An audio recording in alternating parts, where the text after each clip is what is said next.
Yo, what is going on, everyone? My name is Nick, or the Notorious Fantasy, and in today's video, we're going to be going in depth into my wide receiver start or sit decisions for week number 4 of the 2022 fantasy football season. Inside today's video, I'll be going in depth into every single matchup, and I'll be telling you guys whether I believe you should start or sit the wide receivers in all of these games for week number 4. But before we could get into things, I would like to ask that if you guys are new to the channel and you do end up enjoying today's video, that you please make sure to hit that subscribe button down below. And while you're down there, whether you are new to the channel or not, please make sure that you do leave a like on today's video. It would help me out a ton. And if you do want to follow me on Twitter, please do so at NotoriousFNTSY. I would also like to ask that if you guys have any questions about week number 4, that you please make sure to ask down below in the comment section. I love talking to you guys down there. So without further ado, let's get into my week number 4 wide receiver start or sit decisions. We begin with Thursday Night Football, the Miami Dolphins at the Cincinnati Bengals in a game which might be the battle of the two best wide receiver duos in all of the NFL. Tyreek Hill is obviously a must-start wide receiver week in and week out. He didn't have the greatest of games up against the Buffalo Bills, but we all know the upside that Tyreek Hill possesses game in and game out, even in a tougher matchup. I'm not saying that the Bengals are a tough matchup defensively, but even in a very tough matchup, Tyreek Hill has the upside because of his speed to go for 30-plus points in any given game. Tyreek Hill spoke out after that Buffalo Bills performance where he didn't play the greatest, but they didn't really need the wide receivers to play the best in that game because they weren't given much of an opportunity because of how long the Bills had the ball in that game. He was asked by a reporter, hey, how do you feel that you're playing the Bengals on Thursday night? For one, he didn't know they were playing the Bengals on Thursday night, which is a little bit crazy. I would assume he would have known that, but then he also said that he's coming for Eli Apple's ass, basically, that he is going to take on Eli Apple and destroy him. If you remember going back to last year's playoff matchup between the Chiefs and the Bengals, there was a lot of talk about Eli Apple talking shit to Tyreek Hill. I thought it was very funny. Now Tyreek Hill is looking to get back at him. Tua Tagovailoa came out and said that if he sees Tyreek one-on-one with Eli Apple, that he's going to give him the chance to catch the ball, to get that revenge. So if we see a one-on-one between Reek and Apple, you better believe that Tua Tagovailoa is going to throw him the ball. I do strongly believe that Tua Tagovailoa will play tomorrow night on Thursday Night Football. Jalen Waddle also banged up, but based upon what Coach Mike McDaniel said, basically most of the players that are listed on the injury report will end up playing in this game. So I think Jalen Waddle is going to play. Again, I gave both of these teams very high praises by saying they have two of the best wide receiver duos in the National Football League. So obviously I want to play Hill. Obviously I want to play Waddle. And I guess technically it's a little mean to the Bengals to call them a wide receiver duo because they're almost a trio because of how good Tyler Boyd is when given the opportunity. The reason why I have Tyler Boyd listed as a sit is because when Higgins and Chase are healthy, it seems very unlikely that Tyler Boyd will have a game where he scores 20-plus points. Now, if Higgins or Chase were hurt, again, knock on wood, I'm not rooting for injuries, then Tyler Boyd would almost become a must-start wide receiver week in and week out. But while Chase and Higgins are healthy, I definitely want to leave Tyler Boyd on the bench unless you are in a deeper league, because in that case, you could start Tyler Boyd. If you are assuming this is going to be a high-scoring, tit-for-tat, back-and-forth game, I don't think this will be one of the higher-scoring games on the week, but I think both offenses will do quite well. Jamar Chase as well as T. Higgins are must-start wide receivers every single game. I know that the Dolphins defense played an excellent, basically a perfect game up against the Buffalo Bills, but I still think Jamar Chase and T. Higgins will be able to put up solid numbers, thus making them startable wide receivers. Now we move to the first game on Sunday. You got to wake your happy ass up at like 9 a.m., 9:30 a.m. Eastern Standard Time for a game in London. The Minnesota Vikings at the New Orleans Saints. Based upon what I have read today, it seems as though Jameis Winston, while he did not practice today on Wednesday, he'll be good to go on Sunday. Michael Thomas is banged up, and his health is in question for Sunday. I'm not going to say that it's a lock that he's in or if it's a lock that he's out. Right now, it seems very much like a 50-50. Michael Thomas, if he does play, I definitely want to start him up against the Minnesota Vikings. Even when Jameis Winston struggles, he still finds a way to force feed the rock to Michael Thomas. Jarvis Landry also banged up. It really just seems like Chris Olave is so good in this offense. He's getting all the air yards. He's getting all these targets that I had to bump Jarvis Landry down to a sit and now leave Chris Olave as a start because, again, this guy looks like a fucking stud for a rookie. So Chris Olave and Michael Thomas are going to be starts. Again, we are assuming right now for the rankings in this video, for the start-sit part of the video, that Michael Thomas plays, but I will again reiterate that Michael Thomas may not end up playing in this game. Justin Jefferson, Jay Jettas, hasn't had the best last 2 games, but again, at the end of the day, this guy's one of the best, or maybe even to you, the best wide receiver in the NFL. So you're going to start him. The Saints defense hasn't been what a lot of people thought they would be prior to the season, so I definitely think you got to be starting Justin Jefferson. Adam Thielen has been very hit or miss, but even his hits haven't been these crazy slappers, right, where he has like a 20-plus point game. So right now, I just want to leave Adam Thielen on the bench. So again, start Justin Jefferson, Michael Thomas, and Chris Olave. Sit down Adam Thielen and Jarvis Landry. Now into the main slate on Sunday with the Cleveland Browns at the Atlanta Falcons. I honestly don't think that Myles Garrett is going to end up playing, and this game is very sneaky to be a high-scoring back-and-forth affair. The Browns' offense looked phenomenal. They looked amazing. They were churning on all cylinders up against the Pittsburgh Steelers. The Falcons are also sneaky good. Marcus Mariota is sneaky to get this team to score 25 to 32 points every single game. So the Falcons are looking pretty good. Drake London is just seeing a ridiculous target share in this offense, so you got to continue to start Drake London. He's not a guy that's cranking like the top 18 of my rankings just yet, but he is a guy that I think you can heavily rely upon in this matchup up against the Browns. Amari Cooper was a guy that I was definitely nervous about going into week 3 against the Steelers. For one, it was reported that there might be like 20 to 25 mile an hour winds, which scared me slightly. And then there was the fact that Amari Cooper really hadn't done that well in Cleveland, and Jacoby Brissett, in my opinion, prior to last week, I thought he was just not really all that good, right? I saw him for weeks in Miami last year. I'm a Dolphins fan, and he looked fucking atrocious. It was a humongous downgrade going from Tua Tagovailoa to Jacoby Brissett, but Jacoby Brissett definitely played much better than my personal expectations on Thursday Night Football, and it appears that Amari Cooper is going to be a focal point in this offense. I have talked about before how I really do believe that David Njoku game was a bit of a fluke, right? I don't expect David Njoku to see that many targets going forward, but it wouldn't surprise me if Amari Cooper was a target hog going forward, so I definitely want to be starting Amari Cooper as well as Drake London in this game. For the sits, these teams have a couple of other wide receivers, but the offenses really are going to be running through Amari Cooper and Drake London, at least in terms of the wide receivers for these teams, so I don't really want anything to do with like Donovan Peoples-Jones and those guys, and same thing goes with Olamide Zaccheaus and the other Atlanta Falcons wide receivers. Next up, we move to the Buffalo Bills at the Baltimore Ravens. Here, I definitely want to be firing up Stephon Diggs. Now, the Miami Dolphins basically just took away the deep ball from Josh Allen on Sunday in that game. I was watching the defensive coordinator Boyer. He was talking about during the game, it was mic'd up. He's like, you know what? They're going to keep dinking and dunking the ball. They don't want to do that, but they're going to have to keep doing it. We're going to take away the deep ball, and it worked pretty well, right? Stephon Diggs was kind of held in check. Gabe Davis didn't really do all that much either. The Ravens defense got absolutely fucked by the Miami Dolphins in the third and fourth quarter a couple of weeks ago. I definitely think the Buffalo Bills will be able to put on a high-scoring affair here, and with how good Lamar Jackson looks, legitimately probably my favorite right now to win the MVP.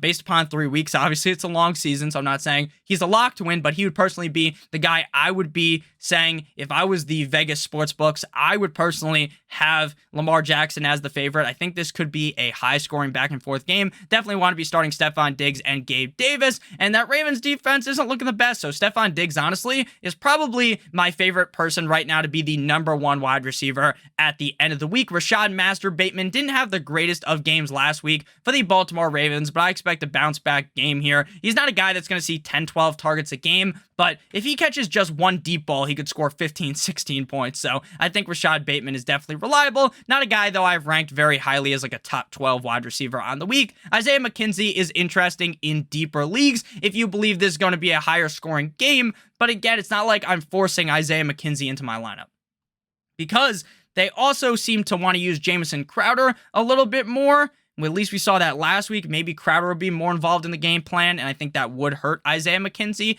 Devin Duvernay has had a solid start to the season, but again, I don't think Devin Duvernay is necessarily a weekly guy that you want to have in your lineup. Next up, we move to the Washington Commanders at the Dallas Cowboys. In this game, I'm definitely going to be starting Terry McLaurin as well as Curtis Samuel. Now, last week was a revenge game for Carson Wentz up against the Eagles. Carson Wentz was on fucking fire NBA Jam style. It was seeming like Carson Wentz, all of the negativity that was spewed at him from the Indianapolis Colts, from the Eagles, it was all behind him. And we have seen a new Carson Wentz, right? I talked about early on in the season, I think Carson Wentz is like a garbage can, but maybe he's sprayed golden, right? He's the golden garbage can for the Washington Commanders. He's playing well. Maybe he turned things around. And that motherfucker had us fooled. He had me fooled because Carson Wentz was awful up against the Eagles. Now, maybe the revenge game got to him. Maybe the butterflies in his chest made him too worried and he played like shit. That's definitely possible.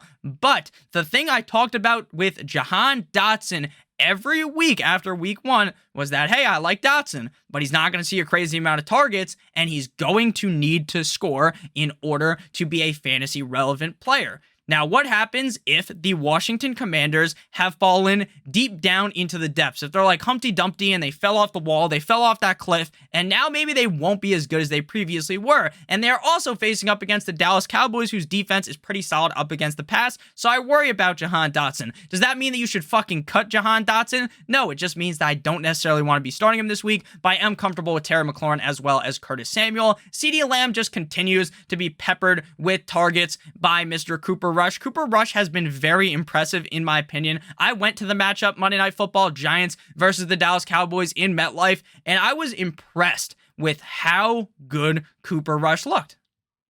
And I'm not saying that Cooper Rush is better than Dak Prescott or something fucking crazy like that, but what I'm saying is that Cooper Rush looks better than I thought that he would. He has impressed me. Thus, CeeDee Lamb, who seems to be a target that is just targeted heavily by Cooper Rush, makes sense, right? He's the best receiver on the team. I think you want to be starting CeeDee Lamb. Noah Brown has had flashes, but do I really want to start him? No. So we're going to be starting Terry McLaurin, Curtis Samuel, and CeeDee Lamb. And we're going to be sitting down Jahan Dotson and Noah Fant. Next up, we move to the Seattle Seahawks at the Detroit Lions. Now, someone who's been sneaky decent is Tyler Lockett. Now, he hasn't had any of those big games that you could potentially see him having with Russell Wilson under center, but he's been relatively safe. And the problem with what I just said is that while he's been relatively safe, he doesn't have that big upside with Geno Smith. He doesn't, in my opinion, have the upside to slap the Detroit Lions across the face with a 30-plus point performance. DK Metcalf, while he's not necessarily Geno Smith's clear, locked, and loaded number one weapon, he's still getting more targets than Tyler Lockett, and I believe he actually does have that game-breaking potential with Geno Smith because he's just a significantly better player all around than Tyler Lockett. DK Metcalf, we're going to look back at the end of the season, and we're probably going to realize that he is one of the most boring picks in fantasy football, was one of the most boring picks, I should say, in fantasy football this year. I never advocated once to draft DK Metcalf. I took him in a couple best ball drafts over on Underdog because, you know, on Underdog, it's a best ball site, so you don't have to actually determine when to start him and sit him, and he could have those big games with Geno Smith. So DK Metcalf here up against the Lions. I expect this to be a higher scoring game as long as the Seahawks can kind of follow the lead that the Lions are going to have because Lions defense isn't all that elite. I think DK Metcalf plays decent, but again, he's far from an ideal start. Amon-Ra St. Brown, as long as he is healthy, which based upon what I've read, it seems like he's going to be good to go on Sunday. I definitely want Amon-Ra St. Brown in my lineup. That guy has just looked so good through the first couple of weeks of the season. DJ Chark, baby Chark is the wide receiver 2 on the team, while Jameson Williams is banged up, but do I really want to be starting DJ Chark? Do I really want to be starting Jared Goff's wide receiver 2 every week that is just an okay player? No. But, and this is a big but like one of the Kardashians, I will note that if St. Brown can't play on Sunday, that I think you would want to be starting Chark in that scenario. Next up, we move to the Los Angeles Chargers at the Houston Texans. Keenan Allen's availability is truly up in the air right now as I'm recording this on Wednesday. As we get closer to Sunday, we'll obviously have a better idea on if he's going to play or not. My best guess right now is that he will play. I thought he was going to play last week because everything that I read seemed pretty positive for him. So I would think that this Sunday against the Texans he would play, but last week was a matchup against the Jaguars where they probably thought that they could win without him, and obviously they got butt-fucked by the Jaguars. This is also another matchup where realistically they should be able to win without Keenan Allen, but I don't know. I'm not too sure about that. Justin Herbert, the pervert, not looking the best after being banged up, so I'm definitely not as confident in Keenan Allen or Mike Williams, but you also can't really galaxy brain yourself into sitting them because Justin Herbert still has the Justin Herbert inside of him. It's just not the normal version of Justin Herbert while he's banged up. Big Mike Williams is obviously a guy you want to be starting whether Keenan Allen is in or out. The big play potential is still there, even with an injured version of Justin Herbert, the pervert. For the Texans, you're going to start Brandon Cooks. Brandon Cooks is the most basic player in fantasy football. He's the missionary sex. He's very safe. Oh, not technically. Missionary sex isn't the safest, I don't think. Maybe it is, I don't know, but he's very reliable every week, very vanilla. He just gets it done. He's never going to go ahead and pop off for 25 or 30 points, but he's also never going to really shit the bed, right? He's not going to Cleveland Steamer your lineup. So Brandon Cooks, he's a start, but he's not a guy that I'm screaming to the mountaintops, oh, you have to start Brandon Cooks.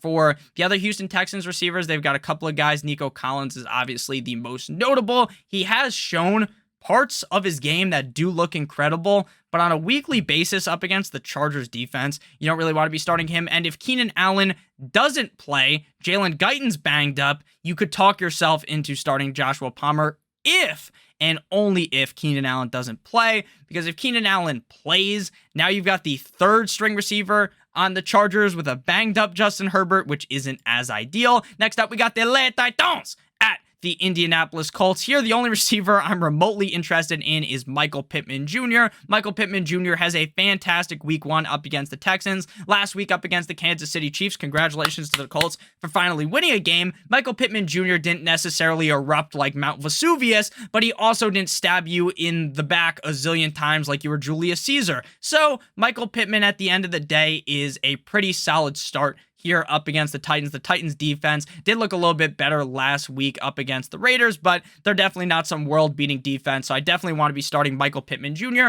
Matt Ryan also looked a little bit better last week. Now, there's been a lot of talk out of Les Titans about Treylon Burks. I'm beginning to believe that Treylon Burks is going to take over as the lead receiver on the team, which is great for the people that followed my advice and wanted to draft Treylon Burks.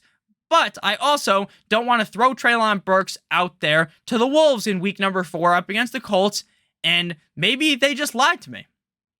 Maybe he's not going to see more targets because he looks good when he gets the targets.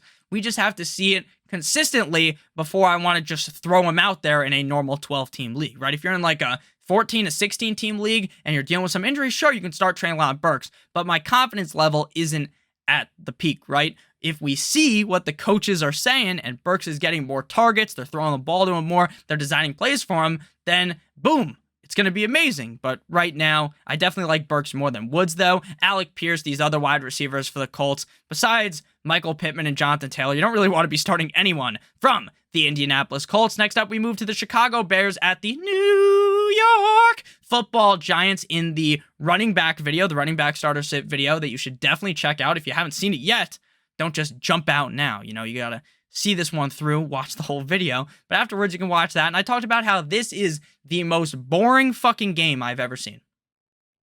The Bears and the Giants. There might be 400 rushing yards total in this game from Saquon Barkley and Khalil Herbert, because these are two teams that they love nothing more than running the rock. Darnell, here comes the Mooney, was one of my favorite. He is one of my favorite nicknames. He's also one of my favorite wide receivers to draft in the offseason. I told myself, Nick, the Bears have Byron Pringle. They have Iquemenia St. Brown. They have no one to throw the fucking football to, and Justin Fields is going to throw the ball, right? He's the quarterback. They're going to throw.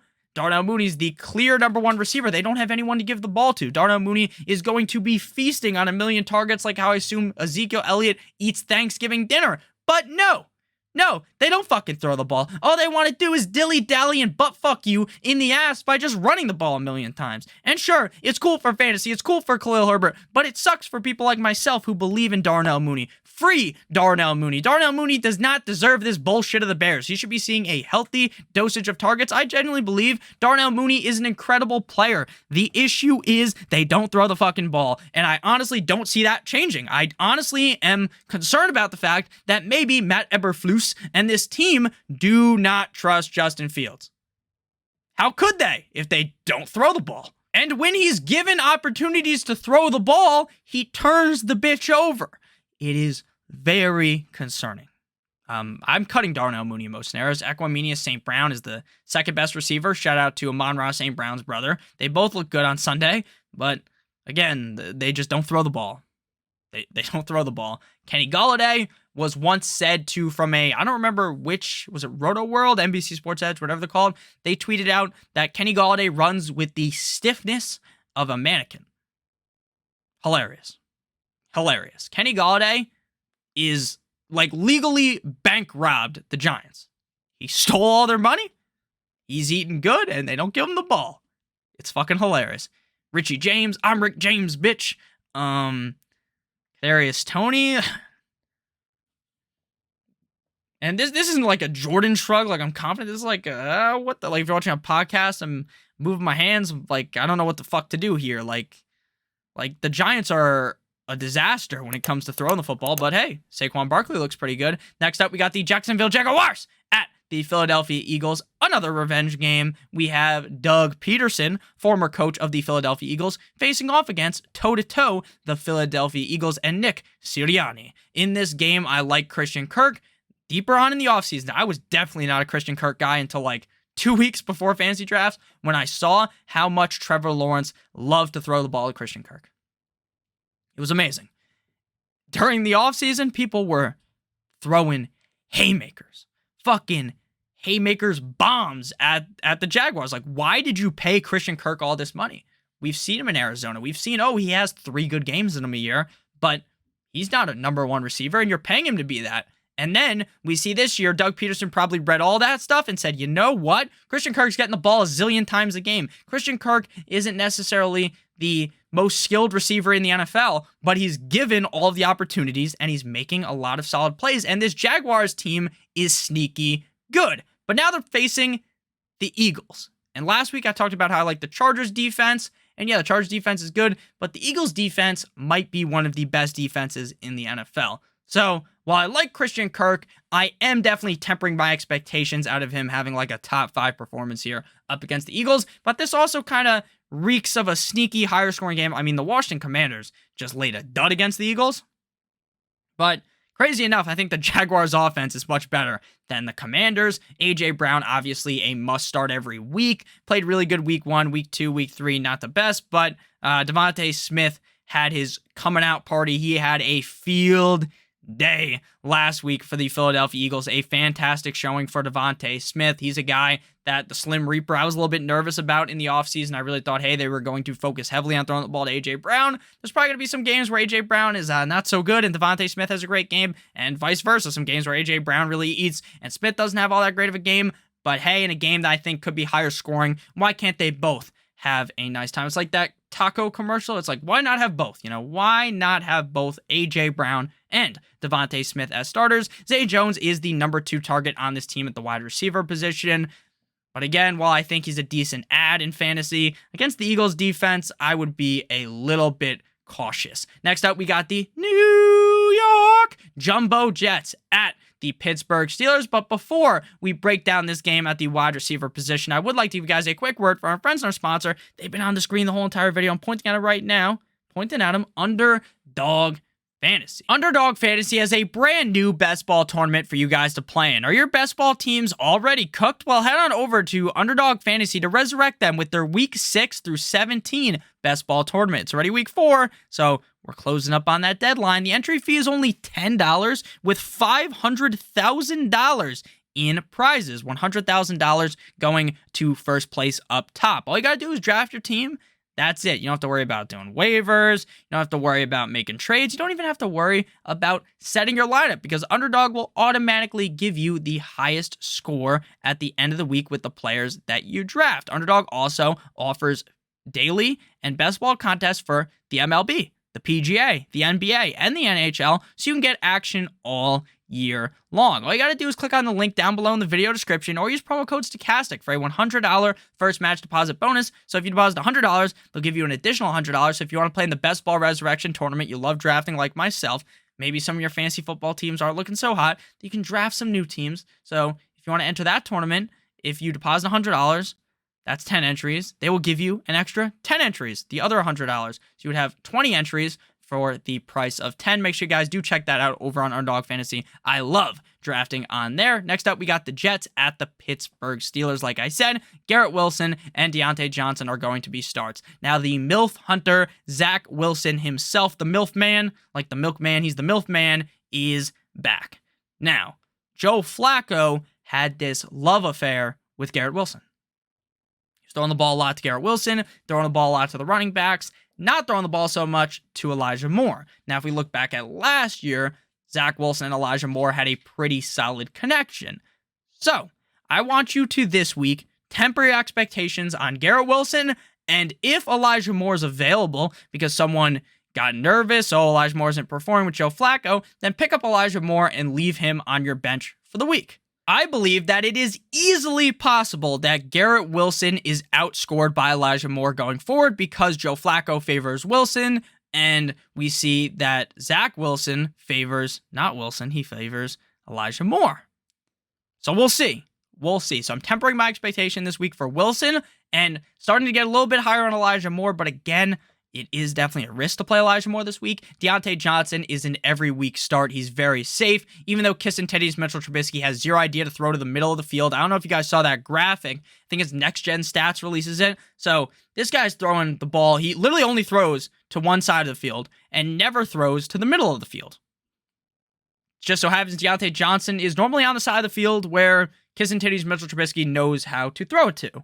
So, when we think about that, that obviously is a huge plus for Deontay Johnson. They will eventually, more than likely, switch to Kenny Pickett. They are on a long week because they had Thursday Night Football last week, so I thought that change would have happened now. Who knows what's happening internally, but Deontay Johnson is still a starter even if Trubisky looks like shit. Chase Claypool, George Pickens makes like the catch of the year. People are saying that catch is better than Odell. Give your fucking head a shake, pal. There is no way that catch was better than what Odell Beckham Jr. did, but hey, Pickens can make plays. He's just not targeted enough, and Chase Claypool just really isn't doing all that much. Next up, we got the Arizona Cardinals at the Carolina Panthers. Now, not to worry you, but this is a receiver video, but if you have Christian McCaffrey, I'm very nervous. They're saying this injury might be serious. I'm scared. Personally, I'm scared. Now, if you don't follow me on Twitter, please do so at Notorious FNTSY. It's in the video description, I believe. I talk about injuries and stuff on there all the time. That's how you get the up-to-date news, because I'll tweet about it. Like, if I see something like Christian McCaffrey not looking the greatest, I'm like, oh, okay. But Wednesday is normally also his designated day off. So you never know. And Christian McCaffrey the other day is like, oh, I'll go take a piss during practice and they'll put me on the injury report. So who knows what's actually happening. But I am definitely concerned. Hollywood Brown. What a game last week. They bring him in. My assumption is, oh, he's this deep down the field burner. Last week, he's a fucking target hog. Target animal. See what happens this week against the Panthers. Seems like you got to be starting Hollywood Brown, though. Rondale Moore might play this week. Greg Dortch is there. Probably no A.J. Green. Still no Hollywood Brown. Right now, no Hollywood Brown, I should say. No DeAndre Hopkins back yet. Hollywood Brown is obviously playing. I don't know, man. Hollywood Brown's really the only interesting player in this game. DJ Moore. Let me talk about you real quick. It's not your fault, man. I'm not going to blame you because I think I made the sound decision telling you guys to draft DJ Moore. I generally do. He has a very high target share. The problem is the plays aren't designed well for him, and Baker doesn't look the best. Laviska Shenault scores the deep touchdown. DJ Moore doing his best John Cena impression. You can't see him. Where is DJ Moore? Why the fuck does this guy not show up on the stat sheet? He gets so many targets. Baker, you motherfucker. Baker has screwed this guy over. He was putting up better numbers with Kyle fucking Allen than he is with Baker Mayfield. It's embarrassing. It's laughable. And it sucks. Because for years, I'm talking about DJ Moore so good. But the quarterback isn't the best. Then they bring in Baker, and there's so much positivity out of training camp. Look, there's like a video. Look at this. Baker throws 4 touchdowns to DJ Moore during practice. Where the fuck is this during the game? It sucks, man. Till further notice, DJ Moore's going to sit on the bench, and just because I said that, this man's going to score like 35 points on Sunday. Next up, we got the New England Deflatriots at the Green Bay Packers. This is also another game that'll put your ass to sleep like it took 5 things of NyQuil. This game reeks. Brian Hoyer versus Aaron Rodgers. Romeo Doubs looks good. So does Alan Lazard. I'm more of the risky player. I'm not necessarily looking to wrap a fucking 3 condoms around my roster. Alan Lazard's safer, but I'm going with Romeo Doubs. Doubs very exciting. We got that lunch narrative. We had the breakfast narrative last year with Cooper Kupp and Matthew Stafford. Mr. Aaron Rodgers and Romeo Doubs eat lunch together all the time, so a nice narrative there, as if that actually fucking matters. It doesn't, but Romeo Doubs has looked good. He looked really good last week. The Patriots, again, I don't expect this to be a crazy high-scoring game, but that's really just because the Patriots won't be able to get it up. They won't be able to keep up with old man Brian Hoyer, so the Packers might just be torching these guys, which is a slight worry, because if they're torching them, they're just going to run with A.J. Dillon and Aaron Jones later on in the game. But early on, maybe we see a solid showing out of Romeo Doubs. Again, not a guy that's necessarily a must-start wide receiver, but I would play him. Jacoby Myers might play. He might not play. Either way, without Mystic Mac Jones. I don't even like Mac Jones. But going from Mac Jones to Brian Hoyer is just a huge leap in the wrong direction. Devontae Parker looked really good last week, but it's a shame it happens like, oh my god, Devontae Parker's looking good, and then bang, Mac Jones probably out in the next couple of weeks, may even be out for the season. Lazard also kind of interesting. You might want to start him, but again, Alan Lazard isn't really doing anything special. Next up, we got the Denver Broncos at the Turn Your Volume Down, the Las Vegas Raiders. Devontae Adams doesn't have the greatest week, number 3. I had a lot of him in DFS, and that was basically like torching a bunch of money, just setting a bunch of money on fucking fire and looking at it. But it's a new week. The Broncos defense looks all right. I mean, they look good against the Niners, but most people look good up against Jimmy Guwop, Jimmy G, Jimmy Pornstar, so I don't necessarily, mark that. The Raiders aren't looking the best, though. They're 0-3. Hunter Renfrow might play, might not play. Mac Hollins will play if that's the case. Mac Hollins went crazy last week. There's just no way that's going to happen again. So if Hunter Renfrow goes, I'm not playing him. If Mac Hollins is then the wide receiver too, I'm not playing him again. I think that was a fluke. Devontae Adams also kind of a fluky bad game, so I think Devontae Adams gets back on the saddle and has a good performance. Jerry Jeudy just a good week 1. Besides that, nothing really special. Cortland Sutton's clearly the number 1 receiver on this team. Cortland Sutton has done it at the NFL level, and Russell Wilson trusts him. Do I think Jerry Jeudy's a bum? No, but Jerry Jeudy just is not reliable at this point, enough for me to want to start him. So we're starting Sutton, we're starting Adams, and we're sitting down Jeudy and Hunter Renfrow and Mac Hollins as well. Next up, we got the Kansas City Chiefs at the Tampa Bay Buccaneers for Sunday Night Football. Juju Smith-Schuster is a start. I like Juju.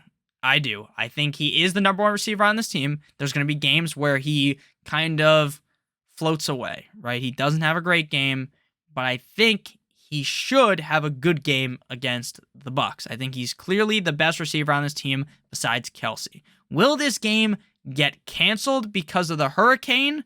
I don't think so, but this does feel eerily like the last couple of years where the game doesn't get played on Sunday and magically there's like Tuesday night football. That's kind of what this feels like. Now, again, I'm not a meteorologist or whatever the fuck they call the weather people. Nothing wrong with being a weather person. They're great. They're not really great at their job. They seem like nice people, though. I really think this game has the chance to get moved. But, again, Juju is definitely a guy I want to be playing. Mike Evans is back after getting suspended for that wrestling match with Marshawn Lattimore. You got to start Mike Evans. I don't think Godwin's going to play. Julio Jones might not play. Russell Gage might play.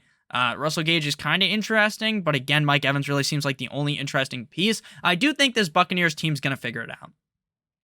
The first couple of weeks, things aren't looking the best for the Bucs. I think they're going to figure it out offensively. The defense looks good. I mean, offensively, I think they're going to start firing at all cylinders soon. I just wouldn't bet on them necessarily beating the Chiefs this week. MVS, all these other receivers, Cole Hardman, they all just look. They're guys on the team. There's going to be a game, right, where MVS breaks fantasy football. He's going to score like 40 fucking points, but no one's going to start him. He has that in him, but it really just seems like Juju and Kelsey are the guys. Final game here, Monday Night Football. The LA Rams at the San Francisco 49ers. Cooper Kupp is an insta-lock in your lineup. I shouldn't even have to tell you that. You already knew that. There's no need to go in depth. This matchup's a little bit difficult, but Cooper Kupp's going to get it done because Stafford force feeds him the ball. Deebo Samuel. Now, sneakily, because I don't have Deebo Samuel on any of my teams, he's went under the radar. This motherfucker has been dog shit for the first 3 weeks of the season. This guy's complete and utter ass for the first 3 weeks. Now, he's not scoring like 5 points. He's getting like 10 plus points, but he sucked. And no one's talking about it. No one's talking about the fact that Deebo Samuel has been a bust early on in the season. Now, it's only week 4. So I'm not saying that he is a bust, that he's going to be a bust. But right now, he's looking like a big fat bust. Do I think he can turn things around? Definitely, but hasn't looked great, especially up against the Rams defense. I don't really see him finishing inside the top 10. Allen Robinson's looked decent, but again, just this game I think is going to be lower scoring, so he doesn't really move the needle. Brandon Ayuk looked good last week, but again, that's really just one solid game. I don't really want to hit the pendulum too far and start screaming about starting Ayuk. So thank you guys all so much for watching today's video. If you did end up enjoying, make sure you hit that subscribe button down below, as well as hitting that like button. It would help me out a ton. And if you do want to follow me on Twitter, please do so at NotoriousFNTSY. Again, if you guys have any questions about week numero 4, make sure you ask it down below in the comment section. I love talking to you guys down there. Check out Underdog Fantasy as well. Promo code Stochastic. I love you guys all so much. I hope you have a great rest of your guys' day. And as always, good boy.